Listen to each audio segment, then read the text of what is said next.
मायके बेटी आने वाली थी तो सास बोली, आज मेरी बेटी रात तक आ जाएगी, तुम आज से ही ज्यादा खाना बनाना, थोड़ा चाहे चावल हो या रोटी 3 से 4 एक्स्ट्रा खाना ही बनाना, क्योंकि उसके बच्चे 1 से 2 बार भी खाना मांग लेते हैं, दिन भर खेलते हैं, फिर भूख लगती है।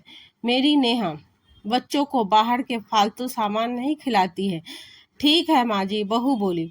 बहू ने सबके हिसाब की रोटी बनाने के बाद 3 ज्यादा बना ली, मटर पनीर बनाया। बेटी आई, सब बहुत खुश थे। कुछ देर में खाना बहू ने लगाया। ननद बोली, भाभी खुशबू तो बहुत अच्छी आ रही है पनीर में। भाभी भी मुस्कुराकर बोली, खाकर बताना दीदी। सबकी थाली में सजाने के बाद बहू जब अपने में निकालने लगी तो सास ने सुबह की सोया मेथी की सब्जी बहू की थाली में परोस दी और हंसकर बोली कि इसे बहुत पसंद है सब्जी।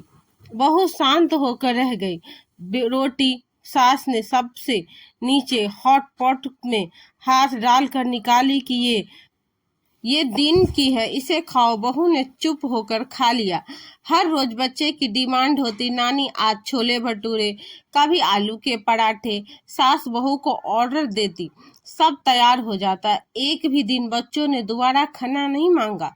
बहू बोली, माँ जी बच्चे जब खाना मांगेंगे तो मैं बना दूंगी उनको, पर रोज रोटी बासी खानी पड़ती है। सास चिल्लाते हुए बोली, कोई जरूरत नहीं है, कभी तुम नहा रही हो, कभी कुछ, तो जैसा चल रहा है चलने दो।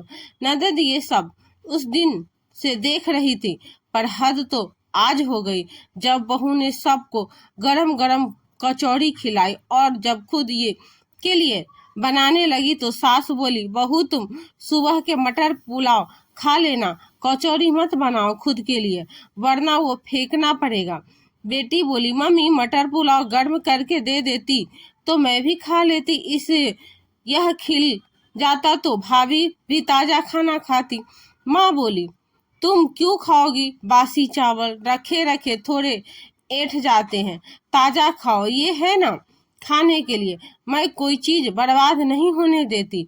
ननद बोली, भाभी क्यों खाए बासी, उनके लिए चावल रोटी बासी खाना आसान है क्या? 8 दिन हो गए हैं मुझे देखते हुए कि भाभी ने जो पका है वो उस दिन कभी नहीं खाया, अगले दिन खाया। वो इंसान है मम्मी, जानवर नहीं।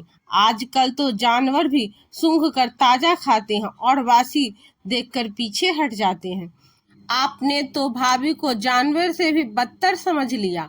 पूरा दिन काम करे, हमें गर्म खाना खिलाए और खुद बासी। पूछो उनसे क्या उनका पेट भरता है? पूछो उनसे क्या उनके पेट में दर्द तो नहीं होता?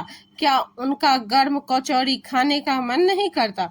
बहू की आंखों में आंसू थे और सोच रही थी कि कोई तो ससुराल में है जो मेरा दर्द समझता है, कोई तो यहाँ मेरा भी अपना है, मेरे साथ खड़ा है और गलत के खिलाफ।